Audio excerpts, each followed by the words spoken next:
Iniwan ka ba niya para sa iba?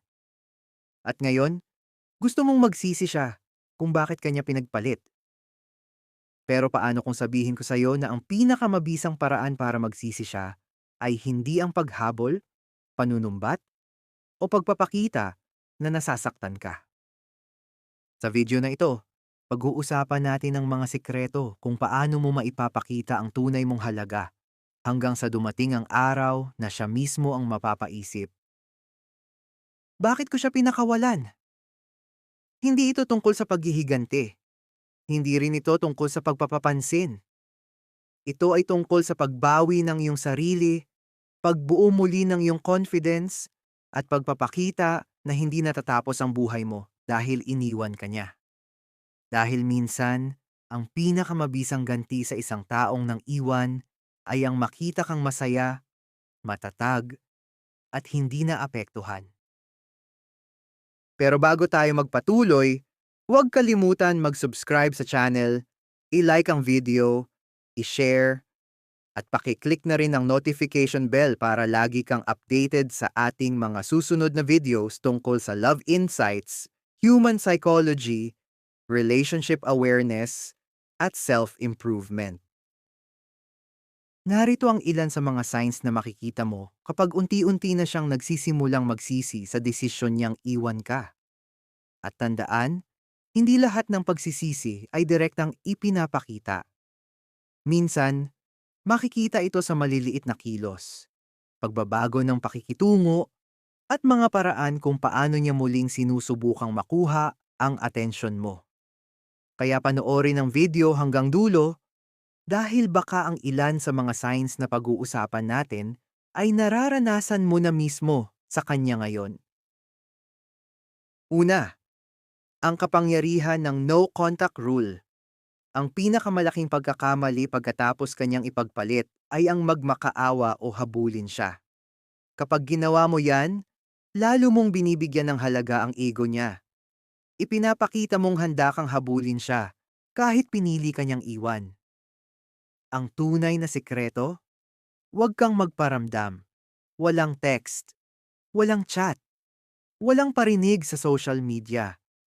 Huwag mo ring subukang alamin ang kalagayan niya, kung ano ang nangyayari sa kanya, kung sino ang kasama niya, o kung nasaan na siya. Ibalik mo ang atensyon mo sa sarili mo. Dahil kapag nawala ang presensya mo sa buhay niya, doon niya mararamdaman ang halaga mo. Ang taong lagi niyang nakikita at nagbibigay sa kanya ng comfort. At doon siya magsisimulang mapapatanong sa sarili niya, tama ba ang ginawa ko? Bakit ko siya ipinagpalit sa iba? Pangalawa, mag-focus sa iyong glow up, physical at mental. Ang nakakapanghinayang sa isang ex ay ang makitang blooming, fit, at masaya ang taong ipinagpalit niya sa iba. Mamuhunan ka sa sarili mo. Mag-ayos ka. Mag-aral ng mga bagong kasanayan at alagaan mo ang iyong kalusugan. Higit sa lahat, bigyan mo ng panahon ang sarili mo para sa iyong pag-unlad. Kapag nakita niyang umuusad ang buhay mo kahit wala na siya, doon magsisimula ang tanong sa isip niya, bakit ko nga ba siya hinayaang mawala? Pangatlo, ang illusion ng rebound relationship. Huwag kang maalarma kung mukhang masaya sila ng bago niya. Sa simula ng isang bagong relasyon, pwedeng maging matindi ang excitement at saya. Ito ang tinatawag na honeymoon phase. Panahon kung kailan kapwa nila nakikita ang magagandang katangian ng isa't isa at hindi pa gaanong lumalabas ang mga pagsubok ng relasyon. Pero habang lumilipas ang panahon, doon nila makikilala ang isa't isa ng mas malalim. At kung dumating ang mga problema, doon niya maaaring maalala ang mga bagay na dati niyang tinanggap mula sa iyo, ang pagiging totoo, katapatan, at mga effort na minsan ay hindi niya napahalagahan. Dahil kapag wala ka na sa tabi niya, sa kanya makikita ang mga bagay na dati niyang binabaliwala. Pang-apat, huwag magpakita ng bitter sa social media. Huwag mong gawing lugar ng hugot at parinig ang social media. Iwasan ng mga post na halatang may pinatatamaan, mga hugot tungkol sa pagtataksil, o mga status na nagpapakitang naapektuhan ka. Ipakita mong dedma lang sa'yo at masaya ka sa buhay mo. Mag-post ka kung gusto mong mag-post. I-enjoy mo ang mga bagay na nagpapasaya sa'yo. Walang galit, walang drama, at walang kailangang patunayan. Dahil kapag tahimik ka at hindi mo ipinapakita ang sama ng loob mo, natural na mapapaisip siya. Bakit parang okay lang sa kanya? At doon magsisimula ang kuryosidad at panghihinayang. Panglima, maging masaya kahit wala na siya. Ang ultimate secret para magsisi siya, ang malaman niyang hindi siya ang pinanggagalingan ng kaligayahan mo. Kapag nakita niyang buo ka pa rin, tumatawa kasama ang mga kaibigan mo at nag-e-enjoy sa buhay, mararamdaman niyang wala na siyang kontrol sa emosyon mo. Doon niya marirealize, ako ang kawalan, hindi siya. Pang-anim, maging unreachable o huwag laging available. Kapag nagbago ang isip niya at sinubukan kanyang i-message, kahit simpleng kamusta lang, huwag kang magmadaling sumagot. Hindi ibig sabihin nito na kailangan mo siyang i-ignore habang buhay. Ang punto ay huwag mong ipakitang naghihintay ka sa bawat mensahe niya. Kung pipiliin mong sumagot, panatilihing maikli, maayos, at walang halong emosyon. Huwag mo nang ungkatin ang mga dating usapan o ang nakaraan. Huwag mong ikwento ang nararamdaman mo at huwag mong iparamdam na masaya ka dahil nag-reach out o nagparamdam. Dahil hindi na siya dapat magkaroon ng parehong access sa buhay mo tulad noong kayo pa. Kapag napansin niyang hindi ka na niya basta nakikita o nakakausap at tuluyan mo ng pinutol ang ugnayan mo sa kanya, doon niya mararamdaman ang pagbabago. At doon niya mare-realize, hindi na pala ako bahagi ng buhay niya. At doon nagsisimula ang panghihinayang.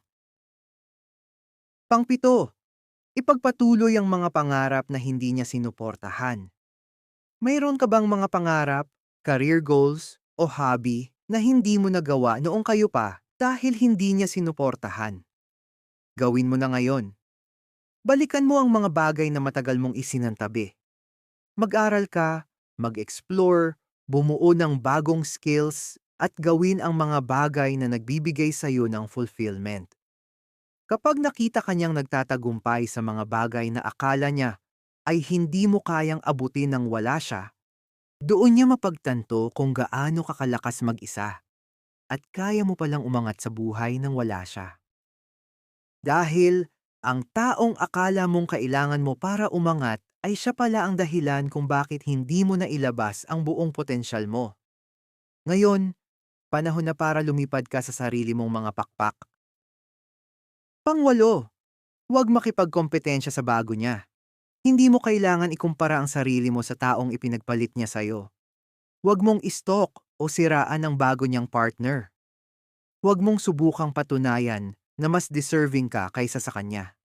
Kapag dedma ka lang at hindi mo binibigyan ng atensyon ng bago niya, ipinapakita mong mataas ang tingin mo sa sarili mo. Hindi mo kailangan makipagkompetensya para malaman ang halaga mo. Dahil kapag nakita niyang hindi ka apektado, hindi nakikipag-agawan, at patuloy mong inaayos ang sarili mong buhay, doon niya mapapansin na hindi mo kailangang talunin ng iba para maging mahalaga. Alam mo ang halaga mo at hindi mo kailangang patunayan yon kanino man. Pangsyam, magpakita ng genuine indifference, tunay na walang pakialam. Hindi galit ang kabaligtaran ng pag-ibig, kundi ang kawalan ng pakialam. Kapag nagkasalubong kayo, huwag kang umiwas o mag-inarte. Huwag mong ipakita na naiilang ka. Isang simpleng ngiti o tangulang kung magtagpo ang inyong mga mata bilang respeto. Pagkatapos, magpatuloy ka sa buhay mo na parang walang nangyari. Hindi mo kailangan magpanggap na masaya. Hindi mo rin kailangan ipakitang gusto mo siyang magsisi sa ginawa niya. Ang tunay na indifference ay kapag hindi mo na kinokontrol ang kilos mo para lang makakuha ng atensyon. Kapag nakita niyang parang wala lang sa'yo ang nangyari, doon siya mapapaisip. Pangsampu, patawarin siya para sa sarili mo, hindi para sa kanya. Ang pinakamalaking tagumpay sa lahat ay ang patawarin siya. Hindi ibig sabihin na tatanggapin mo siya muli o kakalimutan ang lahat ng sakit na iyong dinanas. Ang ibig sabihin nito ay ayaw mo nang pasanin ng galit sa iyong puso. Ibaon mo na sa limot ang sama ng loob. Tanggapin mo na minsan, may mga taong dumarating sa buhay natin para mag-iwan ng aral, hindi para manatili. At kapag tuluyan mo ng binitawan ng sakit, hindi na niya hawak ang emosyon mo. Wala ka ng kailangan patunayan, wala ka ng kailangan ipaghigante. Dahil ang tunay na closure ay hindi nanggagaling sa kanya. Nanggagaling ito sa sarili mo. At kapag dumating ang araw na masaya ka na, payapa ka na, at buo ka na ulit kahit wala siya, doon mo masasabi sa sarili mo na, hindi ako ang nawalan, kundi siya. At malaya na ako. Tandaan mo kaibigan, ang layunin ng 10 sikretong ito ay hindi para sirain siya, kundi para mabuo mong muli ang sarili mo. Ang pinakamabisang ganti ay ang maging masaya at matagumpay sa buhay. Kahit wala na ang taong hindi marunong magpahalaga sa'yo. Iwan mo sa kanya ang panghihinayang habang ikaw naman ay patuloy na sumusulong patungo sa mas magandang bukas. Dahil sa huli, hindi mo kailangang habang buhay na hintayin ang pagsisisi niya. Ang mahalaga, natutunan mong piliin ang sarili mo, bumangon at magpatuloy. Kung nagustuhan mo ang video na ito, huwag kalimutan mag-subscribe, i-like at i-share ang video na ito. At i-click na rin ang notification bell para lagi kang updated sa ating mga susunod na videos tungkol sa love insights, human psychology, self-awareness, at self-improvement. Maraming salamat sa panonood. Ingat kayo palagi.